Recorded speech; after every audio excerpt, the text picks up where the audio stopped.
Su Facebook si presentava come una ragazza acqua e sapone, alcuni selfie la immortalano con un cappellino e lo sguardo di traverso.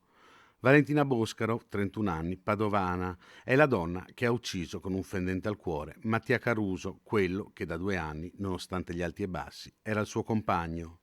I due si conoscevano già da anni quando lei stava insieme al cugino di lui. Dopo molto tempo si sono incontrati di nuovo e si sono piaciuti. Erano due teste calde, dicono gli amici. La loro era una relazione turbolenta, fatta di litigi furiosi che portavano a rotture e dispetti. Poi però facevano la pace e tutto ricominciava, fino all'ultimo litigio, quello davanti ai laghi Sant'Antonio, in macchina, dove lei ha colpito mortalmente Mattia con uno dei coltelli che il trentenne collezionava. Tra le cause principali di questi litigi, la gelosia di lei che la faceva andare in escandescenza. I genitori di Caruso, forse per questo, non gradivano quella relazione. Prima di incontrare Mattia, un'altra relazione importante da cui è nata una bimba di 3 anni, la rottura con il compagno che ora vive a Roma con la piccola.